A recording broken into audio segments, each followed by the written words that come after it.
Isaías 29. Isaías 29.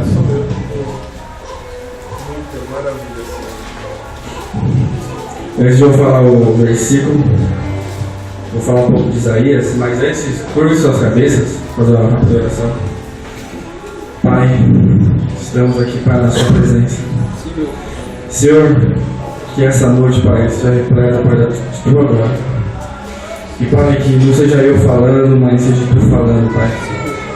E seja o teu Espírito, Pai, não eu. O teu Espírito, Pai, possa abrir nossas mentes, possa abrir nosso coração e que possamos praticar, Pai, a tua palavra.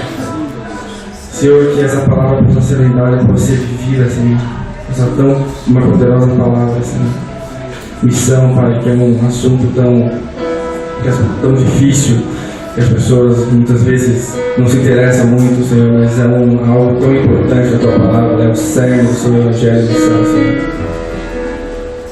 Pai, nos ajude, me ajude para ser um canal, Pai, apenas isso. Que agora seja tua, apenas sua. Amém, Pai. Amém? Mas eu vou falar o versículo para os irmãos. Quem era Isaías? Para falar do livro de Isaías, para entender dos profetas, temos que entender quem eram os profetas. Tudo começa pelo reinado de Davi. Davi, ele foi o rei e ele foi o que conseguiu juntar todas as tribos de Israel. Davi, ele era temente ao Senhor. Geralmente o rei, quando era temente ao Senhor, refletia o seu povo. Então, como Davi era temente ao Senhor, a grande maioria do seu povo também era temente ao Senhor. Passamos por Davi, olhamos Salomão, seu filho. Salomão teve o grande privilégio de construir o templo do Senhor, a casa do Senhor, né? Que para o povo judeu o templo simbolizava a presença de Deus no povo. Então, para os judeus, o templo era a coisa mais importante que tinha no templo. Temos que entender depois de Salomão. Depois de Salomão, houve o filho de Salomão, Roboão. O filho dele, Roboão, assumiu o trono, o poder. Mas houve muitas intrigas, porque Roboão não andou os passos de seu pai Salomão, não andou os passos do seu avô Davi. E causou muitas intrigas, sendo que Jeroboão, nomes bem similares, Jeroboão assumiu o reino do norte e Roboão assumiu o reino do sul. Ao lermos os profetas, irmãos, temos que entender reino do norte e reino do sul, porque geralmente as profecias são todas ligadas a esses dois reinos. Reinos do norte, o capital Samaria, estava sendo governado por Jeroboão, e Judá sendo governado por filho de Salomão, Roboão. Então o reino se dividiu, reino do norte e reino do sul.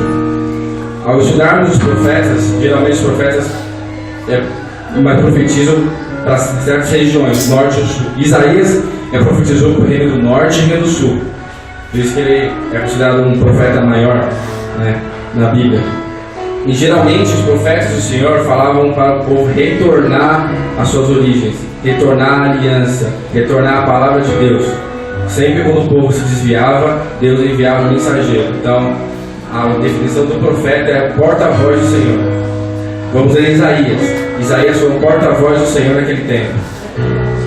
Vamos ler o versículo 13 e versículo 14. Isaías profetizou nesse trecho para o reino do sul, Judá. Isaías 29, versículo 13 e 14. O Senhor diz: visto que este povo se aproxima de mim e com a sua boca e com os seus lábios me honra, mas o seu coração está longe de mim, e o seu temor para comigo consiste só em mandamentos de homens que maquinalmente aprendeu. Continuarei a fazer obra maravilhosa no meio deste povo. Sim, obra maravilhosa. E um portento de maneira que a sabedoria dos seus sábios perecerá, e a prudência dos seus prudentes se esconderá. É uma passagem muito forte. Se fosse dar um tema para essa reflexão de hoje, eu daria: o que é viver pela glória do Senhor? O que é viver pela glória de Deus? Que envolve missão. Bom, o que Isaías estava querendo dizer aqui? Hoje em dia, o que a gente considera um servo de Deus? Hoje em dia, em nossas igrejas, o que você considera hoje um cristão? Um cristão? Um cristão é alguém que vai para a igreja, é alguém que paga dízimo, é alguém que canta, alguém que toca, alguém que está sempre, né, nos domingos, está sempre nos eventos. Isso é considerado cristão hoje. Mas será que isso é ser um cristão? Fiquei meditando nessa passagem, o que Israel tinha que Deus falou: este povo se aproxima de mim com a boca e com seus lábios me honra, mas o seu coração está longe de mim. O que Deus estava querendo dizer com isso? Eu comecei a pensar nessa passagem e enfrentamos hoje o mesmo problema. A resposta desse enigma aqui é a resposta de hoje. Às vezes eu, cara, dar o meu exemplo, né? Às vezes as pessoas olham e falam: o Thomas é um servo do Senhor. Eu já falei, vai para a igreja, está fazendo teologia, é um servo do Senhor, está até pregando. Será que isso aqui é viver pela glória do Senhor?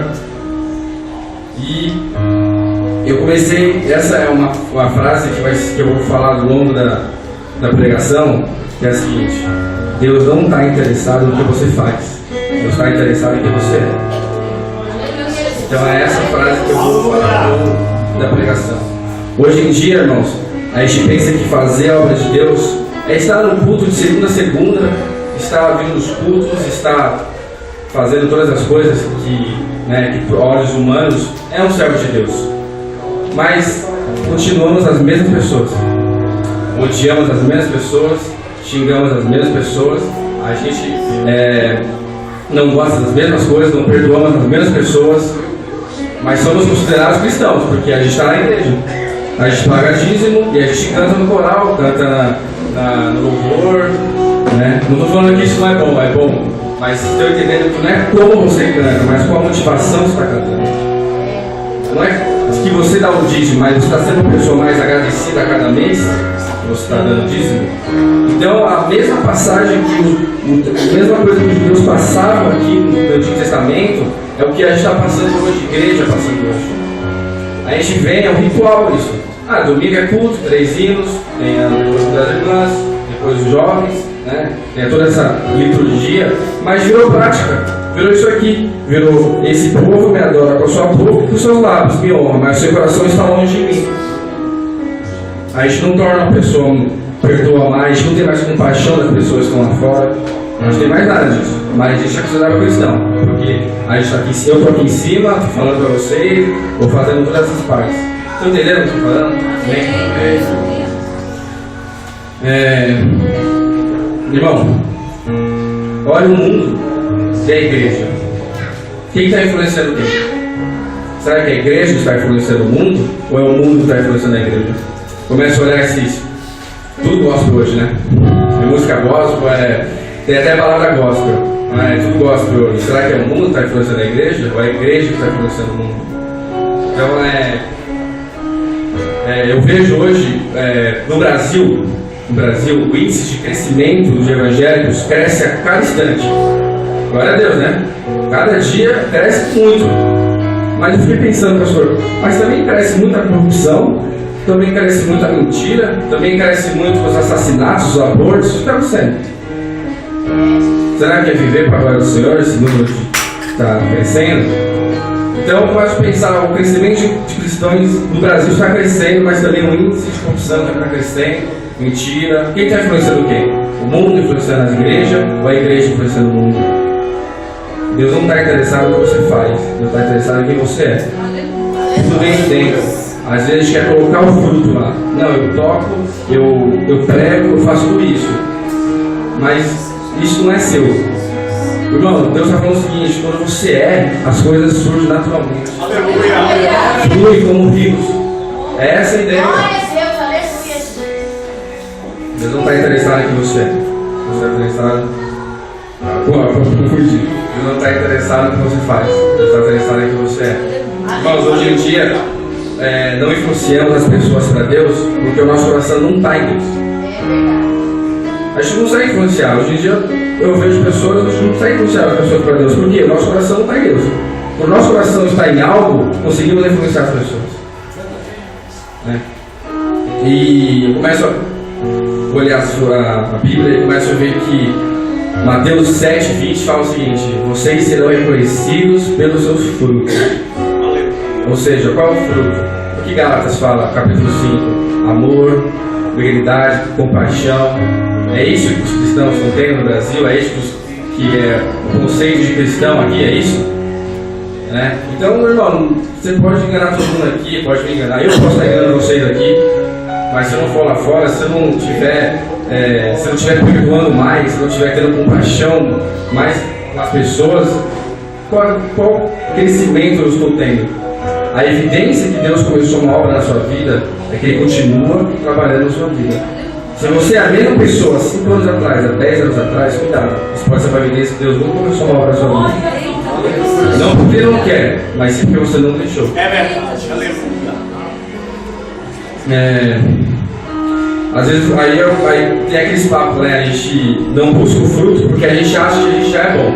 Eu não mato, não roubo. Já vejo essas pessoas? Eu vejo meus amigos, não mato, não roubo, não fumo, não vou pra balada, não bebo, eu já sou uma pessoa boa. Mas será que é isso que as escrituras ensinam pra gente? Eu quero que vocês abram em Mateus. Eu podia falar assim, mas eu quero que vocês, Mateus 5. Será que é esse o mandamento que Cristo fala? Será que não matar, não roubar, não usar droga, não se prostituir, não fazer essas coisas, será que já nos torna uma pessoa boa? Como dizem por aí? Mateus capítulo 5, versículo 21. Ouvistes o que foi aos antigos, Jesus falando: não matarás, e quem matar será sujeito a julgamento. Eu, porém, vos digo que todo aquele sem motivo se irá contra seu irmão estará sujeito a julgamento. O que está dizendo aqui? Ele não está interessado se você matou, ele está interessado se você se irou. Ele não está interessado se você adulterou, ele está interessado se você cobiçou. Para Deus é a mesma coisa. Aí o pastor Livre uma vez pregou essa passagem aqui, ele falou assim: quantas pessoas nós já matamos essa semana com as palavras? Então somos assassinos. Pegou? Não pegou também. Não pega? Então existem pessoas boas? À luz de Deus, nos olhos de Deus, existe? A Escritura não. Voltemos às Escrituras. Isaías foi um profeta de Deus que fala: voltemos às Escrituras. O povo fazia sacrifício, fazia por tempo, guardava o sábado, mas seu coração estava longe.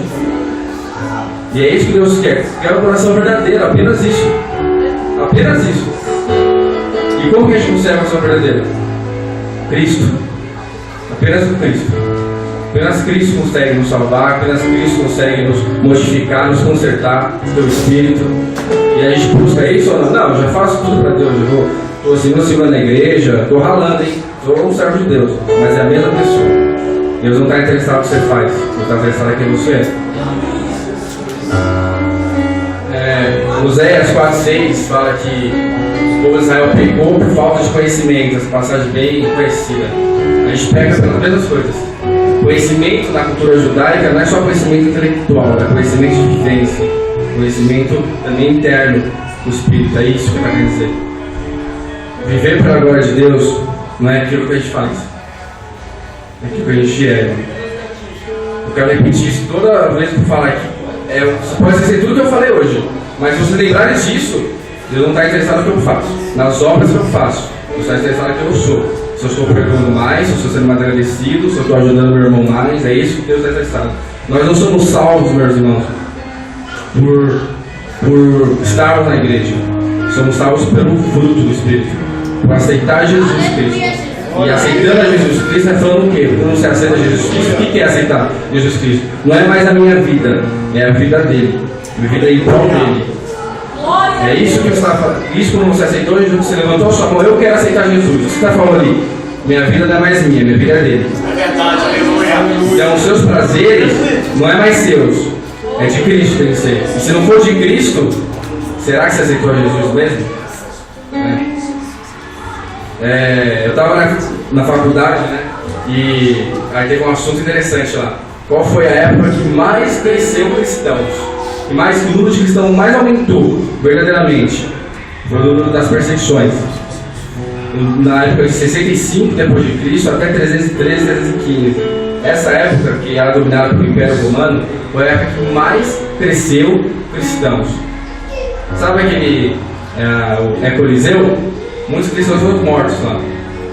Mas eu perguntei, professor, por que quanto mais morria cristão e para matar os cristãos, mais aumentava o número de cristãos? Aí ele falou assim, é vida, testemunho verdadeiro.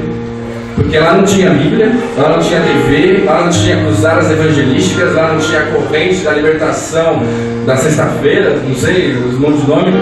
Lá não tinha isso. Eles eram fiéis. Eles eram fiéis à palavra. Quanto mais morria, mais crescia. Glória a Deus. O irmão falou aqui na Nigéria, aquilo ali, quanto mais cresce, com certeza cresce o número de cristão lá. Perseguição. Será que se nós aqui no Brasil fosse perseguido, será que todos hoje se diz cristãos iam ficar, eu sou cristão? Ou será que ia passar na, como é que é o nome? Na areia? Na peneira. Né? Eu coloquei o nosso aqui também, vai ser interessante. Como saber se uma igreja está vivendo para a glória do Senhor? Essa é forte. Como saber se uma igreja está vivendo para a glória do Senhor? Fecha essa igreja, por exemplo, pastor, se alguém chegar aqui, eu vou fechar essa igreja, pessoal. Fechar essa igreja. Será que o pai vai sentir falta dessa igreja? Será que o pai vai falar assim, meu Deus, aquela igreja sempre estava aqui ajudando a gente, é uma igreja que sempre estava em prol da gente, ajudando as nossas necessidades? Ou será que o pai aqui ia falar o seguinte, ainda bem que ele foi embora, aquele barulho, aquela bateria, todo mundo, entendeu? Eles falavam mal de todo mundo, aquele cristão tem que ir embora mesmo. Será que ia acontecer o quê? Se fechar a sede, que é grande, fechar a sede lá, será que se nós fechássemos a sede, será que o pai vai sentir falta da igreja? Lá? Será que o pai vai falar, a sede, por que ela foi embora? Por que ela saiu daqui? Precisamos tanto dela. Eu estava conversando com o Luciano, para a igreja que a gente está na Lagoinha, que ela fica dentro, no meio do né? E se ela sair de lá, ela faz um trabalho social, se ela sair de lá, não vai sentir falta? Isso que é igreja. Viver para a glória do Senhor, igreja, uma igreja que vive para a glória do Senhor, é isso. As pessoas sentem falta. É isso que é uma igreja que glória do Senhor. Mas hoje em dia ninguém está interessado com isso. Eu vim com a minha namorada, vim para cá, 10 igrejas vim para cá. Né? Mas na disputa não é o fazer o bem, é a disputa de placas de igreja que a gente tem, né? Hoje a igreja X, você vai receber isso, igreja Y, não, igreja Y é isso aqui. Então a gente não está mais preocupado com o outro, está preocupado em si próprio. Um grande escritor falou assim, quanto mais você se auto-satisfazer como pessoa, mais distante de Deus você vai estar. Quanto mais você se auto-satisfazer como pessoa, mais distante de Deus você vai estar. Isso é fato. Você está se satisfazendo como pessoa? Eu quero que vocês abram em 2 Timóteo. É uma passagem do 2 Timóteo.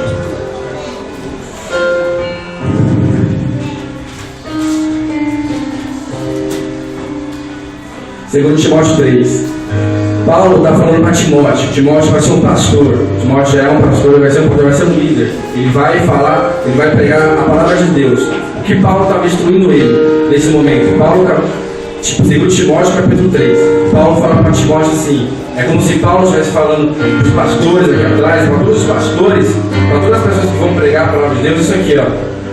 Sabem por isto, nos últimos dias sobrevirão tempos difíceis, pois os homens serão egoístas, avarentos, jactanciosos, arrogantes, blasfemadores, desobedientes aos pais, ingratos, irreverentes, desafeiçoados, implacáveis, caluniadores, sem domínio de si, cruéis, inimigos do bem, traidores, atrevidos, enfatuados, mais amigos de prazeres do que amigos de Deus, tendo forma de piedade, negando-lhe entretanto o poder. Foge desses também.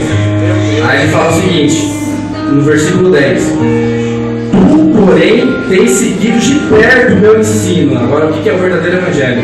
Tu, porém, tens seguido de perto o meu ensino, o procedimento, propósito, fé, longanimidade, amor e perseverança. As minhas perseguições e os meus sofrimentos, quais me aconteceram em Antioquia, Icônio e Listra, que variadas perseguições tenho suportado. De todas, entretanto, me livrou o Senhor. Versículo 12. Ora, todos quantos querem viver piedosamente em Cristo Jesus serão perseguidos. Mas os homens perversos e impostores irão de mal a pior, enganando-se e sendo enganados. A gente não escuta mais isso aqui hoje. É difícil. difícil. Eu vou nos cultos, eu não escuto mais arrependimento. A gente escuta, tá certo, você tá certo, vem aqui, irmão. Você tá bem. Irmãos, temos que entender que nós não estamos bem. Nós somos pecadores. Nosso corpo tende para o mal. A gente tende a ir para o inferno. Uma vez o Arovaldo Ramos foi pregar na sede, ele falou o seguinte: você só merece para o céu se você concorda que merece para o inferno. Aí todo mundo ficou espantado. Como assim? Falando de inferno? Eu não mereço o inferno. Estou aqui. Irmão, a gente merece o inferno. Se você vai voltar para as escrituras, a gente merece. Mas Cristo nos libertou. A gente vai esperar Cristo, o seu sangue. O que é justificação pela fé? O que é justificar pela fé? Nós somos pecadores. Nosso pecado foi imputado em Cristo na cruz. Aleluia. E a justiça dele foi colocada em nós. Glória a Deus. Isso é justificação. Então todo o nosso pecado foi derramado, foi imputado em Cristo na cruz. E toda a justiça dele foi colocada em nós. Ele não é digno de morrermos por ele? Por ele fazer isso? Não é digno? Aleluia. Eu estava lendo o livro, ele fala o seguinte: o cristianismo não é religião. A gente acha que isso aqui é religião, né? Cristianismo não é religião. Religião é tudo aquilo que os homens fazem por meio de obras para alcançar a Deus. Cristianismo é Deus vindo, se voltando para homens e mulheres através de Cristo. Tem que entender que cristianismo não é religião. Cristianismo é estilo de vida. Não é religião. Religião, o que é religião? As pessoas fazem por meio de obras alcançar a Deus. Eu faço isso, eu tenho que ir lá, eu ando até a Aparecida, já estou pagando, será? Né? Cristianismo é estilo de vida.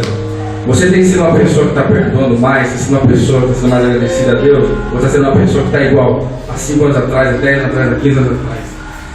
Deus não está interessado em que você é, irmão, no que você faz. Deus está interessado em que você é. Vocês estão entendendo, irmão? Aleluia. É que eu falo essa passagem porque eu vou às igrejas, eu falo por mim, entendeu? E é difícil a gente escutar uma coisa dessa, arrependimento. E o cerne do Evangelho é: se arrependa, porque o seu corpo é mau, você só peca, eu e você pecando, mas através de Cristo somos salvos. Aleluia. Então, irmãos, isso tem tudo a ver com missão. Porque tem uma frase, não sei se vocês lembram quando eu apresentei a Mission Day, que é o seguinte: missão não é o alvo da igreja, adoração é. Missão só existe porque a adoração não existe. João Piper. Ou seja, o que está dizendo ali? Como a gente não adora verdadeiramente a Ele, então a gente cria métodos para realizar a missão. Mas se nós adorássemos Ele verdadeiramente, a nossa vida já é ser um testemunho, nossa vida já é evangelizar, nossa vida já é ganhar pessoas. Entendeu? E hoje não, hoje a gente está se preocupado mais em não fazer, aí a gente realizou a obra, beleza. Mas somos as mesmas pessoas. Então, irmão, a mensagem é simples, é rápida, mas é a mensagem que você quer que você pode esquecer tudo hoje aqui, mas lembre-se disso. Deus não está interessado no que você faz, Deus está interessado em quem você é. Viva para a glória de Deus, irmão. Como a irmã falou aqui, uma frase simples e é a mais verdadeira: Jesus está voltando. E quando Jesus voltar, Ele vai olhar suas obras, ou Ele vai olhar o seu fruto, ou Ele vai olhar o que você fez quando você é interno. Ou Ele vai olhar: não, ele foi uma pessoa que fez bastante para mim, ou Ele vai olhar: não, esse aí me adorou em espírito e em verdade. Aí vai a separação do joio e do trigo. Aí a separação. Então, irmão, a mensagem é essa. Você estava no culto do Gabriel? Estava, né? Sabe o culto do Hernandes Lopes foi? O Hernandes Lopes falou uma frase aquela frase eu anotei, eu gosto dessas frases. Ele falou o seguinte: Deus quer trabalhar com você, depois através de você. Essa frase foi o cerne da pregação dele. Deus quer trabalhar com você, interno, não o que você faz, não interessa o que você está fazendo, interno, o que você é. Depois do que você é, Ele vai trabalhar através de você. Por isso que a gente vê pessoas, pastores, grupos de música caindo, dividindo, brigando, porque quiseram só fazer, não eram. Entendeu? Mas Jesus está falando, não adianta vocês irem para o topo, eu quero vocês sendo, não adianta ser um membro, um pastor, né? É aqui dentro. É verdade, Espírito de verdade. E é isso. E essa é a mensagem. É rápida, mas é uma mensagem que eu quero que vocês fiquem com ela. Só de pé, igreja. Aleluia! Glória! Eu vou cantar uma música, né? Os irmãos vão me ajudar, porque senão tá? Não tem o irmão ali cantando.